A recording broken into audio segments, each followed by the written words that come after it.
네, 안녕하세요. 삼성전자 재무제표를 리뷰를 해보는 시간입니다.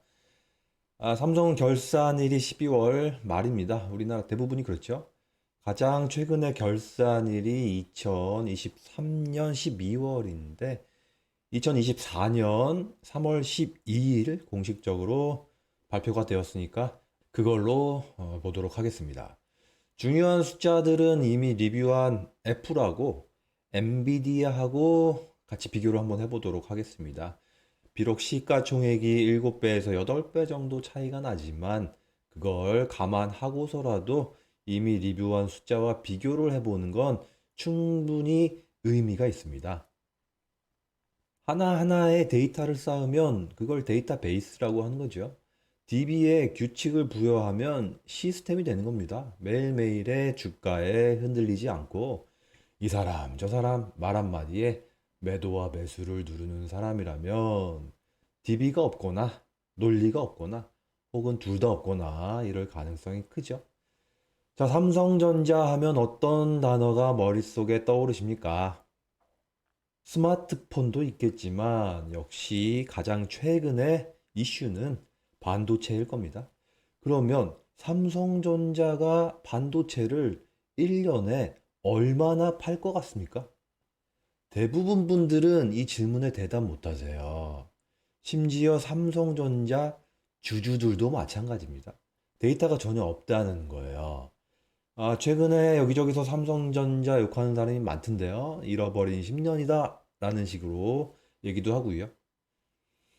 자, 주가를 보면은 심정적으로 공감은 가지만 삼성전자가 1년에 반도체를 그리고 스마트폰을 얼마나 파는지 모르는 사람들이 쉽게 욕할 수 있는 그렇게 만만한 회사가 아닙니다. 보시면서 순서나 논리 전개에 이해가 잘 안 되시는 분들은 이전 영상부터 좀 봐주시기 바랍니다.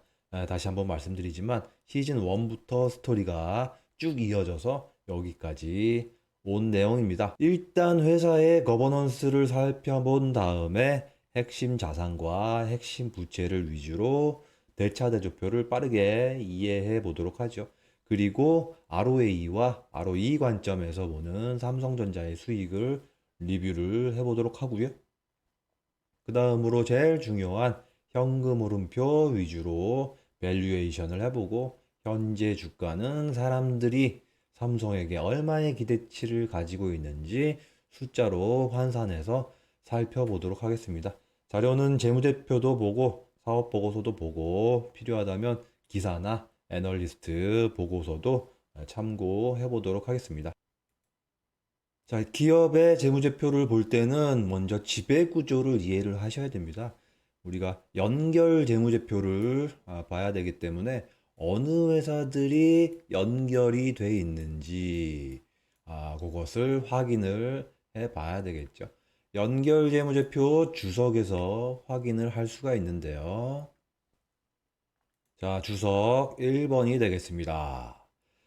삼성전자 주식회사는 1969년에 대한민국에서 설립이 되었네요.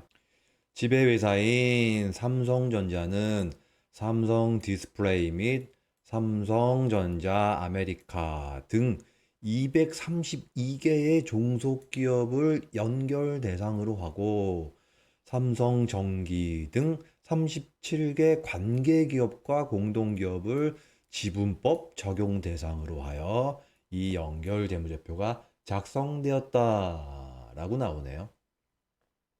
이 지배회사, 그리고 종속기업, 그리고 관계기업, 공동기업, 연결재무제표라고 돼서 개념이 없으면 아예 접근 자체가 안 되죠? 주석 1번에서 막히는 거예요. 자, 다행히 시즌 1의 9번, 10번 영상에서 자세히 설명드렸으니까 이걸 먼저 봐주시면 좋겠네요. 다음 장에 보시면 232개의 종속기업의 이름과 그 다음에 업종이 나오고 있네요. 지분율도 함께 나와주고 있죠. 쭉 나와주고 있는데 회사가 많으니까 제가 세봤는데 8장에 걸쳐서 나오고 있어요. 이전 영상에 애플은 종속회사가 18개였고 엔비디아는 종속회사가 3개밖에 안 됐습니다. 삼성은 너무너무 관련된 회사들이 많은데요. 그래서 일반 회사처럼 접근하면 안 되고 특히 우리나라는 지배구조를 더 큰 그림으로 보셔야 됩니다. 삼성의 소유 지분도 공정위가 그려놓은 그림인데요. 무슨 전자 기판의 회로도 같죠? 굉장히 복잡합니다. 그래서 원래 이걸 봐야 되는데 저희 핵심을 좀 간단하게 보기 위해서 기사로 대체를 하도록 하겠습니다. 자, 삼성의 지배 구조는 삼성물산에서부터 시작을 해서 삼성생명 그리고 삼성전자로 이렇게 이어지는 거예요. 옛날에는 이게 굉장히 심했습니다. 그러니까 A가 B를 지배하고 B가 C를 지배하는데 C가 다시 A를 지배하는 이런 거를 순환 출자라고 하거든요. 아무리 봐도 이해가 안 됐는데 지금은 그나마 이게 정리가 좀 된 거예요. 삼성전자가 삼바라고 하죠. 삼성바이오로직스하고 삼성 SDI의 지분을 가지고 있는데요. 그러니까 이런 게 원래 삼성전자의 사업하고는 큰 상관이 없죠. 이 이재용 씨의 지배 구조를 위해서 들고 있는 거예요. 근데 지분율이 50%까지는 안 넘어가니까 삼성전자의 입장에서는 관계회사로 재무제표에 잡히겠네요. 자, 연결 재무제표 주서 9번을 한번 보시면 여기서 확인이 되죠? 관계기업 투자가 있는데 삼성전기, 삼성 SDS, 삼성 바이오로직스, 그 다음에 삼성 SDI, 제일기획은 관계기업으로 혹은 관계기업 투자로 분류가 되어서 회계상 지분법이 적용이 되고 있다라고 하는 거죠. 이 회사들의 실적은 삼성전자의 연결 재무제표에 직접 반영이 되지 않고 손익계산서에 지분법 이익으로 영업 외 수익으로 반영이 되는 거예요. 여기 나오죠? 예. 영업이익이 여기까지고 그 아래에 나오는 건 기타 영업의 비용이나 수익인데 그 중에 아까 말씀드린 회사에서 발생하는 이익으로 8,875억 원의 지분법 이익으로 반영이 됐네요. 삼성전자의 해당 회사에 대한 지분율만큼 이익을 가져오는 것으로 회계 처리하는 것을 지분법 이익이다라고 얘기를 하고 있죠. 자, 그러면은 이런 전체적인 지분 구조를 확인하고 다시 종속기업 현황을 보면 일단 지역별로 구분을 하고 있죠. 미주, 그다음에 유럽, 그다음에 중동, 아프리카, 아시아, 중국은 제외하고 별도로 중국 해주고 있고 그다음에 우리나라 이렇게 구별을 하고 있습니다. 그리고 이 지역에서 판매하는 법인이 있고요. 그 다음에 생산을 하고 있는 법인이 따로 있는 거예요. 심지어 R&D만 하는 법인도 많이 있습니다. 그러니까 일단 종속회사가 많을 수밖에 없는 거예요.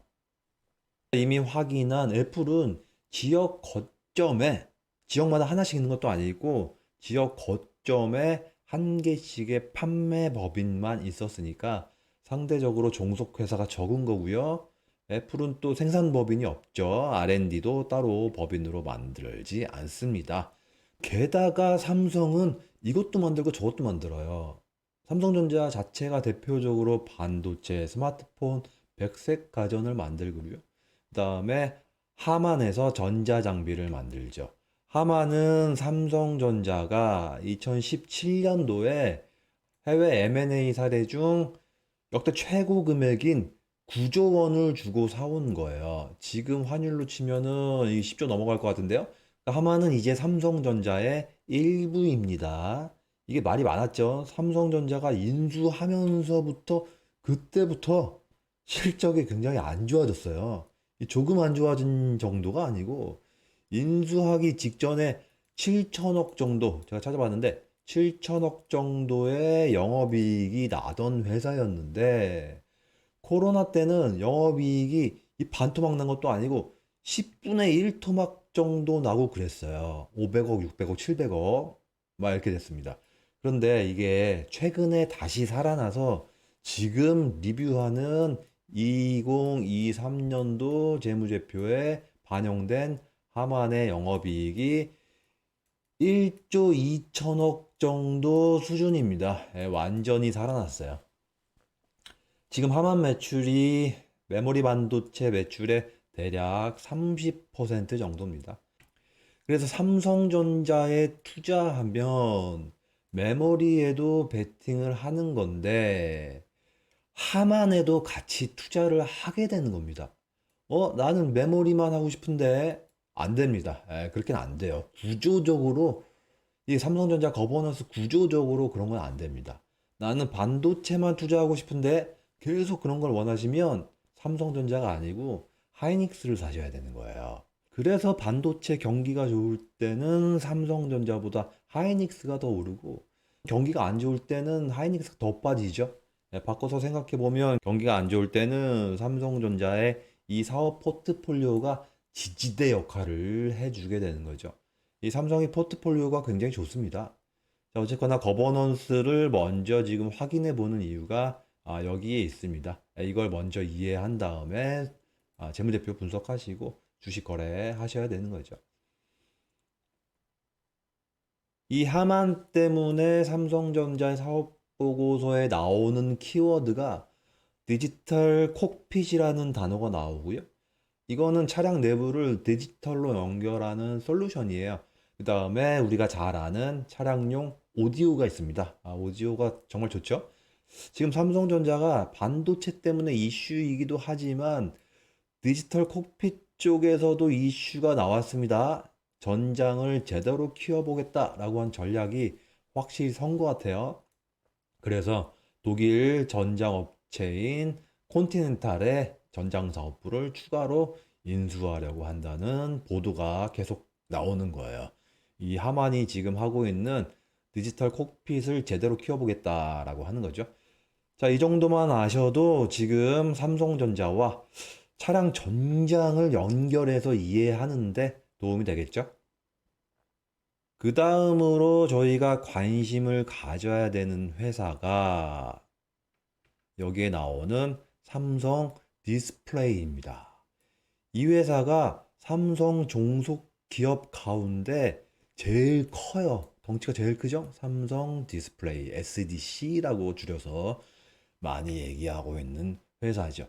자산이 65조, 매출이 27조가 나오고요. 당기순이익이 8조가 나오는 알짜 중에 알짜입니다. 이게 원래 삼성전자의 한 사업부였어요. 2012년도에 물적 분할이 돼갖고 따로 살림을 차린 겁니다. 별도 독립법인이 된 거죠. 여기에 삼성전자의 지분율이 84.8%고 나머지는 삼성 SDI가 소유하고 있으니까요. 마찬가지로 삼성전자에 주식에 투자하면 삼성 디스플레이에도 함께 투자하게 되는 거죠. 그래서 삼성전자를 투자하려고 분석하려면 일단 삼성전자를 해야 되고 그 다음에 삼성 디스플레이를 해야 되고 그 다음에 하만하고를 집중적으로 봐야 되는 거죠. 이거 만만치 않겠는데? 이런 생각이 들죠. 왜냐하면 삼성전자 자체가 또 스마트폰하고 백색 가전, 반도체 등등 여러 가지 사업을 하고 있으니까요. 그런데 뭐 분석에 시간을 들여서 핵심적인 것만 해내면 되는 거고요. 이 정도 일단 눈치챘다는 것 자체가 일단 의미가 있습니다. 자, 계속해서 보도록 하겠습니다. 재무상태표를 먼저 보시죠. 기본적으로 재무제표와 주석, 사업보고서, 뉴스 등등 핵심 자산과 핵심 부채로 먼저 빠르게 자원의 조달과 운용 방식을 이해를 해보도록 하죠. 일단 단위를 체크해 보면 단위는 100만 원 단위로 나와주고 있죠. 전체적으로 규모를 한번 보시면 100만 원 단위이기 때문에 이거를 455조 원, 약 460조 정도가 되겠습니다. 460조. 삼성전자의 덩치예요. 애플도 정확히 460조 정도가 나옵니다. 환율 1,300원을 적용하면 딱 460조 정도가 나와요. 애플하고 삼성전자하고 거의 비슷합니다. 지난 시간에 리뷰한 엔비디아가 85조 원 정도였어요. 그러니까 애플은 공장이 없음에도 불구하고 이 레버리지를 적극적으로 활용하기 때문에 덩치가 큰 거고요. 엔비디아는 공장도 없고 레버리지도 적극적으로 활용을 안 하기 때문에 덩치가 상대적으로 적은 겁니다. 삼성전자는 결론적으로 공장 때문에 덩치가 클 수밖에 없어요. 조금 이따가 더 자세히 리뷰를 해보겠지만 여기 유형자산이 있죠. 어마무시한 금액이 여기에 투자가 돼 있습니다. TSMC도 마찬가지예요. 공장이 있기 때문에 덩치가 한 240조 정도로 상당히 커요. 이런 비교 대상이 되는 몇 가지 숫자를 떠올리면서 봐야 이 460조가 이해가 됩니다. 그래서 계속해서 애플하고 엔비디아하고 TSMC하고 그다음에 SK 하이닉스 이런 숫자들과 비교하면서 설명을 드려보도록 하겠습니다. 자본 총액이 363조 원 정도가 되고요. 부채가 92조 원 정도 되니까 부채가 자본의 25% 혹은 0.25배 정도라고 표현을 해볼 수 있겠네요. 이 레버리지가 정말 작죠? 애플은 레버리지가 4.7배예요. 470%라고 표현을 해볼 수도 있겠네요. 보시면 이자부 부채, 그러니까 장기 차입금, 단기 차입금 이런 금액이 거의 없습니다. 단기 차입금이 7조 원 정도 되는 거고 장기 차입금이 3조 원 정도 되는 거니까 3.7조네요. 사채도 조금 있네요. 5천억 정도. 그러니까 이 세 개 합치면 대략 11조 원 정도 될 것 같아요. 이 정도만 이자부 부채로 조달을 했고 나머지는 다 자체 자금으로 쓰고 있는 겁니다. 이런 게 왜 가능하냐? 궁극적인 원인은 이 주주 환원을 안 해줘서 그러는 거예요. 이익잉여금이 346조 원을 계속해서 쌓아놓고 있는 거죠. 이게 이제 배당의 재원이 되는 건데요. 이거 요번에 주총해갖고 우리 346조 원 배당하겠습니다. 가능합니다. 이익잉여금을 이만큼 쌓아놨기 때문에. 그 애플은 이 자본을 갉아먹을 때까지 이게 없죠? 예, 예, 예. 그 배당을 엄청 해주고 있잖아요. 특히 자사주를 매입해서 소각을 하다 보니까 계속해서 이 자본이 줄어요. 삼성은 그게 없죠. 이런 식으로 계속 잉여금을 사회로 배당해주지 않고 혹은 자사주를 사갖고 소각하지 않고 애플에 비해서입니다. 계속 잉여금을 쌓아놓고 있는 거죠. 자산을 보시면 여기 현금이 69조 원 정도가 있고요. 이 예금 같은 단기 금융 상품이죠. 6개월짜리 정기 예금 들었다. 그러면 단기 금융 상품으로 잡힙니다. 이게 23조 원 정도. 여기 상각후 원가 금융자산, 이 채권 같은 거예요. 이게 6천억 정도가 있네요.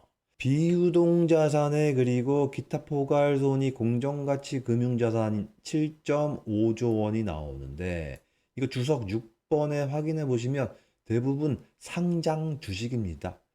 이런 거 다 합치면 100조 정도가 나와요.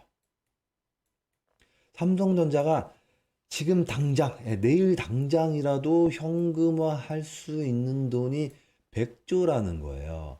이게 삼성전자의 핵심 자산에 속하게 됩니다. 지금 이 돈을 바라보는 시각이 여러 개가 있는 거예요.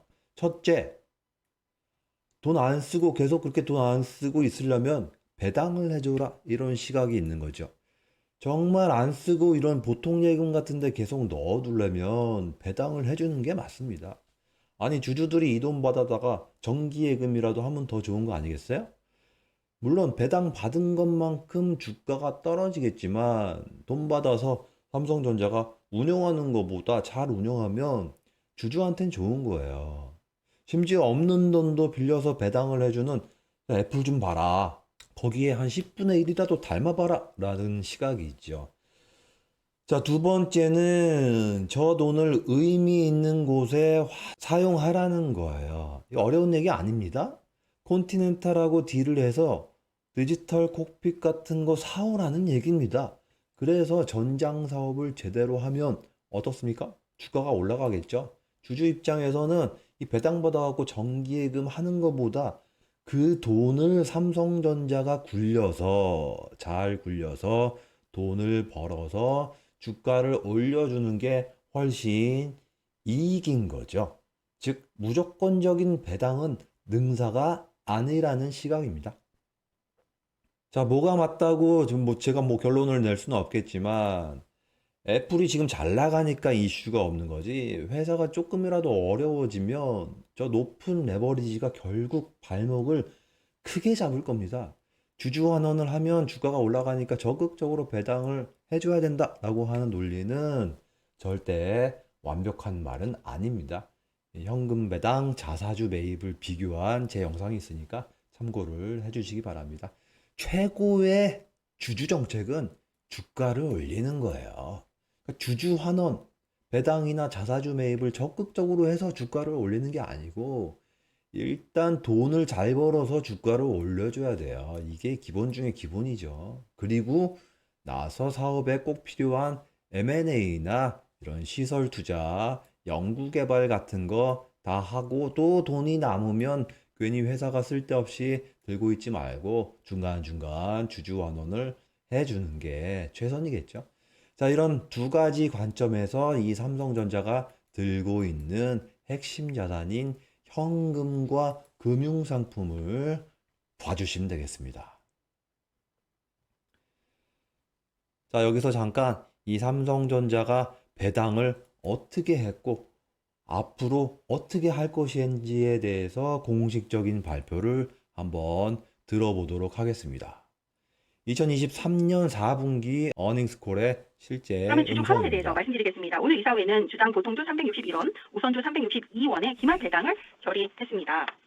주주 환원 정책상 연간 배당 금액에 따라서 4분기 배당 총액은 2.45조 원이며 3월 정기 주주 총회의 최종 승인을 거쳐 3월에 지급될 예정입니다. 금년 기말 배당을 마지막으로 3년간 프리 캐시플로우의 50%를 환원하고 매년 9.8조 원을 배당하는 저희 2021년에서 23년 3개년 주주 환원 정책이 종료됩니다. 차기 주주 환원 정책의 경우 이사회와 경영진은 그동안 차기 주주 환원 정책 방향에 대해서 주주 가치 제고, 또 경영 환경, 투자 전략, 재무 구조 등 다각적인 측면에서 심도 있게 검토를 해왔습니다. 이에 따라 이사회는 심사 흡고 끝에 기존 주주 환원 정책을 유지하기로 결정했습니다. 2024년부터 2026년까지 3년간 발생하는 프리 캐시플로우의 50%를 환원하고 연간 9.8조 원의 배당을 지급할 계획입니다. 또한 매년 자녀 재원을 산정해서 충분한 자녀 재원이 발생할 경우 정규 배당 외에 일부에 대한 조기 추가 환원 검토 프로세스도 그대로 유지할 것입니다. 한편 차기 주주 환원 정책 대상 기간이 종료되기 이전에라도 M&A 추진이나 현금 규모 등을 감안하여 탄력적으로 새로운 주주 환원 정책 발표 및 시행이 가능합니다.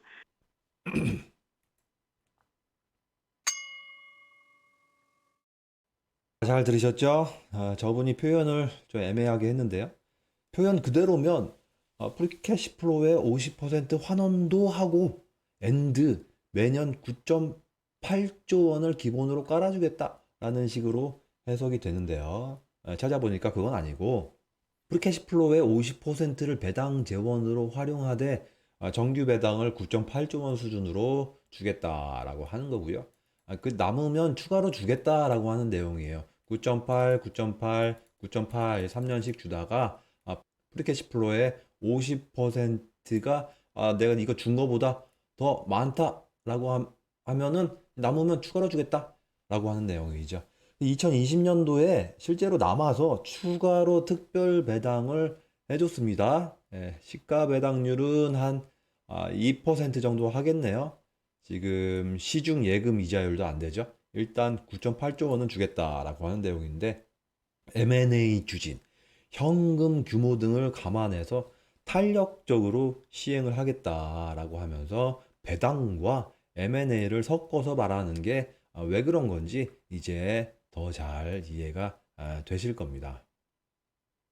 자, 나머지 핵심 자산을 더 살펴보면 여기 유형 자산이 187조가 있죠. 주석 10번을 보도록 하겠습니다.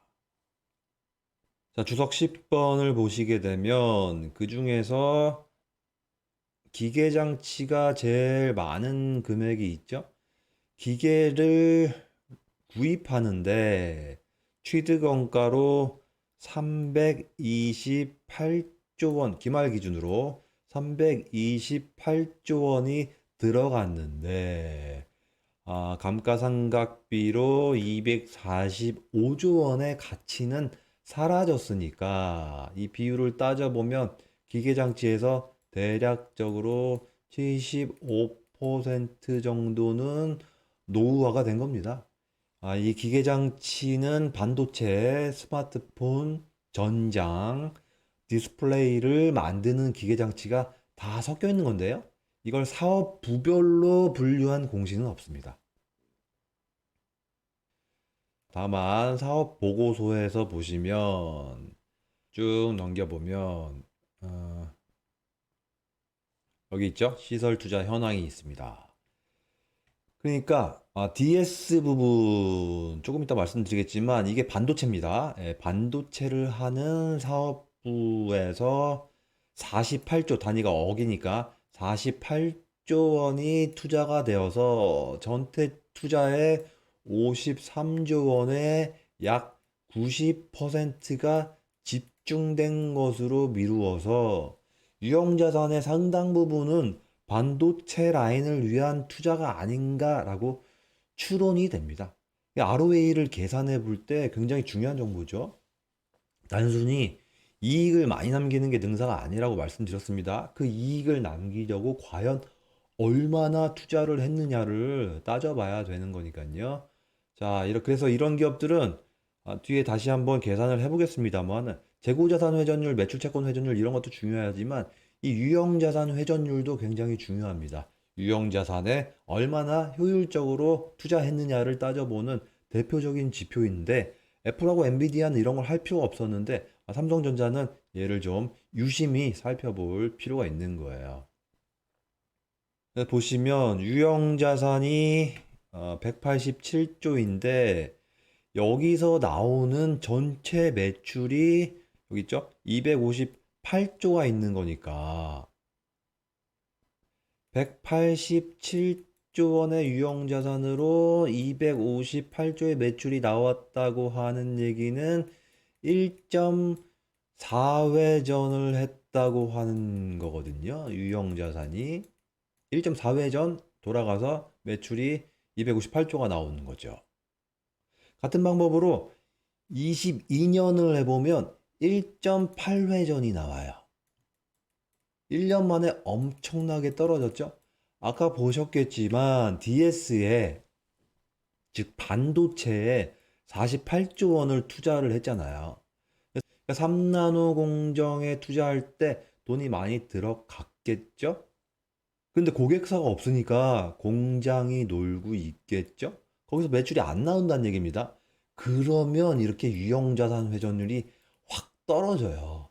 단기적으로 지금 이 유형자산에 대한 투자 효율 지표가 너무 안 좋아졌습니다. 그러면 주석에서 이 시설 투자에 대한 내용 연수가 어떻게 되는지 좀 확인을 해보도록 하겠습니다. 추정 내용 연수에 걸쳐서 정액법으로입니다. 설명드린 내용이죠. 생각을 하고 있는데 몇 년 동안 할 거냐라고 대표 추정 내용 연수가 나오는데 여기 있죠. 시설 장치는 이 기계 장치일 텐데 5년 동안 상각을 하고 있네요. 이런 것들을 왜 확인해야 되는지 3편 가치평가 편에서 다시 코멘트를 드리도록 하겠습니다. 아무튼 5년이라고 하는 숫자 자체는 좀 기억을 해 주셔야 됩니다. 굉장히 다른 회사에 비해서 짧은 거예요. 보통 회사들은 기계장치 사면 한 10년, 12년 정도 쓴다고 많이 하는데 이 친구들은 한 5년 만에 기계장치의 효익이 사라진다라고 보는 거니까 굉장히 짧은 내용 연수를 채택을 하고 있네요. 반도체의 어떤 기술적인 발달이 빠르기 때문에 계속해서 투자를 해줘야 되기 때문에 그런 것 같습니다.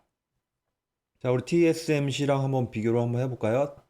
티커는 TSM 혹은 TSMWF로 찾으시면 되겠고요. 지금 상세 재무정보 쪽을 보시면 단위는 달러로 바꿔야겠죠? 그래서 같은 기간에 얘네들이 얼마 팔았냐? 이게 70 빌리언이니까 여기다가 곱하기 환율 1,300원을 하게 되면 한 90조 정도 얘네들이 1년에 팔고 있다는 얘기예요. 그러면은 이걸 팔기 위해서 얼마 정도의 유형 자산에 투자를 하고 있느냐? 대차대조표를 보시면 23년에 12월 달을 기준으로 해갖고 감가상각비가 빠진 누계 기준으로 여기 있네요. 101빌리언이죠. 101빌리언 투자해갖고 70빌리언 달러스만큼 매출이 나오니까 얘네들은 0.7회전 정도 하고 있네. 여기도 느릿느릿하네요. 0.7회전이면 결코 빠르다고 할 수 없는 수준이거든요. 나오는 매출에 비해서 시설 투자가 상당히 높다라고 하는 얘기예요. 삼성과 다르게 여기는 100%다 반도체일 텐데요. 원래 산업 자체가 설비 지향적인 건 알았지만 이 정도일 줄은 몰랐습니다. 자, 이런 숫자를 좀 외워두셨다가 그 다음에 마이크론이랑 비교해보고 인텔이랑 비교해보고 SK 하이닉스랑 비교해보고 이러면 도움이 되겠죠? 지난번에 애플이랑 엔비디아는 유형자산 비교가 안 될 정도로 적으니까요. 이런 유형자산 회전율은 지금 처음 해보는 거죠. 회사마다 좀 중요하게 바라봐야 되는 이 지표들이 좀 달라요. 삼성전자의 장점이자 단점은 바로 이 유형자산이 되겠습니다. 직접 생산한 설비가 있지만 못 돌리면 실적이 급격하게 안 좋아질 수밖에 없어요. 설비 집약 사업이다. 혹은 고정비 집약적인 사업이다. 라고 하는 건데요. 사업이 잘 될 때는 실적이 기하급수적으로 올라가고요. 안 될 때는 그 반대가 됩니다. 지금 2023년도가 그렇죠? 계속 말씀드리겠지만 유형자산 여기서 나오는 감가상각비의 본질을 좀 먼저 이해를 하셔야 됩니다. 전 회차에 걸쳐서 많이 설명드렸지만 이게 시즌 1에 12회에서 15회까지 특별히 많이 설명드린 내용이니까 이것도 참고를 부탁드립니다. 자, 나머지 핵심 자산 중에서 매출 채권하고 그 다음에 재고 자산만 잠깐 체크를 한번 해보도록 하죠. 먼저 재고자산 회전율을 보면 평균 재고자산이 여기가 51조, 여기가 52조니까 더해서 나누기 2 해주면 약 52조 정도가 나옵니다. 근데 여기서 매출 원가가 얼마가 나옵니까? 매출 원가가 180조 원이 나오니까 나누기 50조 하게 되면은 3.5회전이 나와요. 그러면 365일에 3.5회전을 나눠주면 105일이 나옵니다. 105일. 105일. 써보죠. 105일치 재고가 지금 쌓여 있다는 얘기예요. 이 애플은 그때 10일이 나왔습니다. 물건 만들고 10일 이내에 다 판다라고 하는 얘기거든요. 일주일 좀 넘으면 싹 다 판다 이건데 재고 쇼티지였죠. 삼성전자는 이 반대입니다. 애플의 10배예요.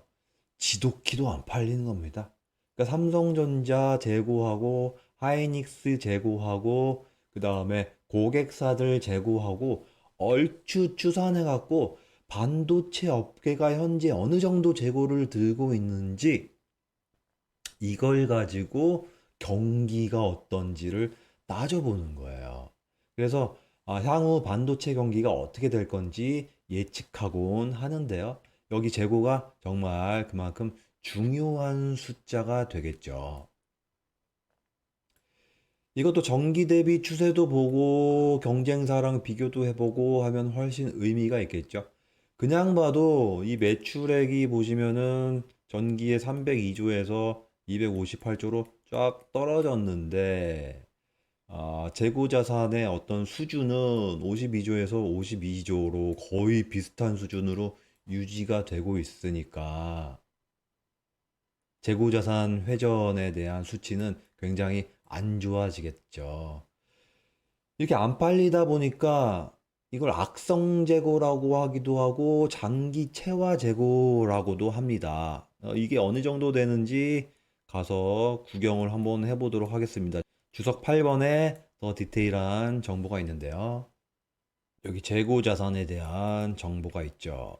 보고기간 종료일 현재 재고 자산의 내용은 다음과 같습니다. 라고 해서 지금 재무제표에 나와 있는 숫자는 이 숫자거든요. 51조 단기에, 그다음에 정기에 52조가 되는 건데 이것은 평가 충당금이 빠진 후의 금액입니다.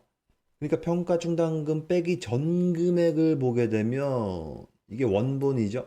재고자산이 56조에서 59조로 오히려 증가를 한 거예요. 매출은 감소했는데 재고는 증가하고 있어요.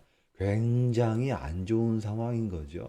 그러니까 이 평가 충당금이 많아지는 거예요. 4.3조에서 7.3조로 평가 충당금이 많아지고 있죠. 오랫동안 잘 안 팔리는 재고가 되는 거죠. 전기에 56조 원에 4.3조 쌓아놨으니까 비율로 따져보면 이 두 개가 한 7.6% 정도 하는 거고요. 암산 금방 되죠. 단기에는 59조에서 7.3조 평가 충당금으로 쌓아놨으니까 계산 한번 해보세요. 이거 이렇게 쫙 하면 네네네 12.5% 정도 나오는 거죠. 엄청납니다. 엄청나요.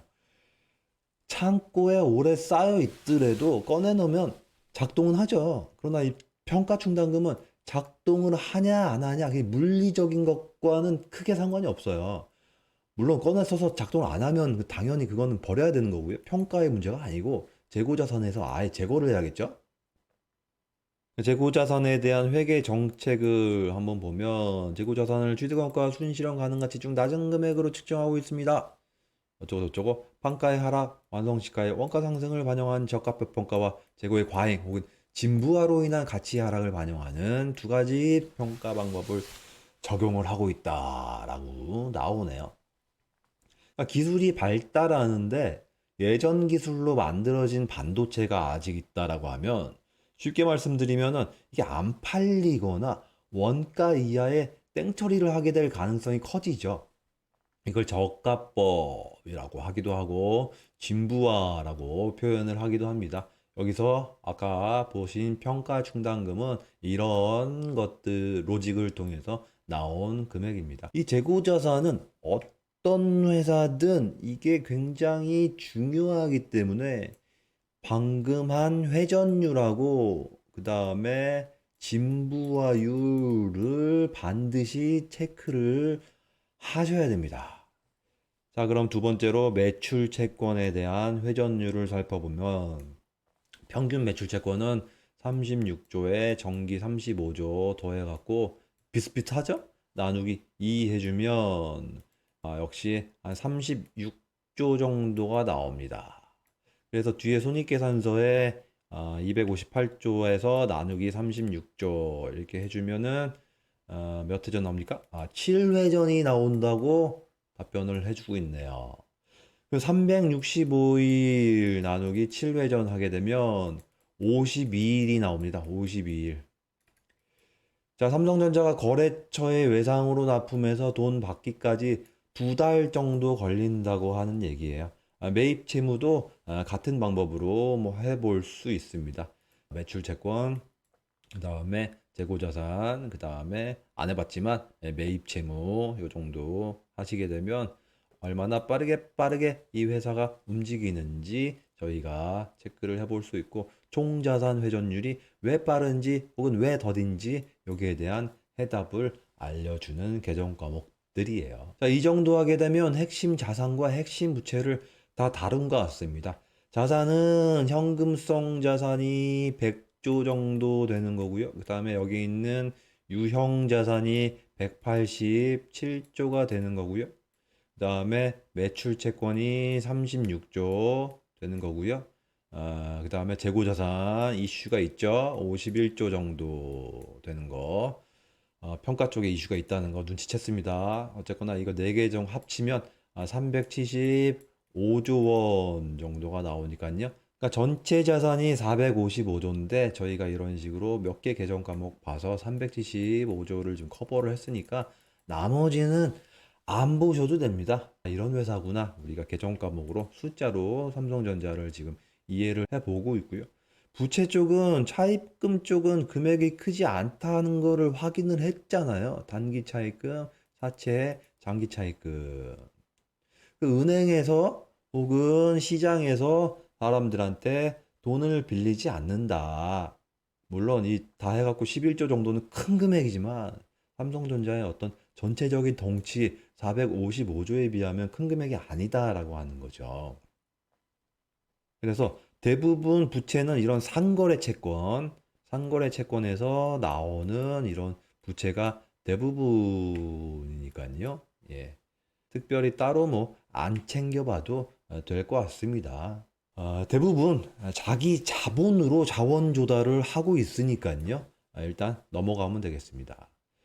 그러면 핵심 자산과 핵심 부채로 빠르게 삼성전자의 어떤 대차대조표와 규모 그리고 중요한 자산 부채를 살펴봤으니까 이번 영상은 여기까지로 하고, 다음에는 ROA와 ROE 관점에서 이 손익계산서를 리뷰를 해보도록 하겠습니다.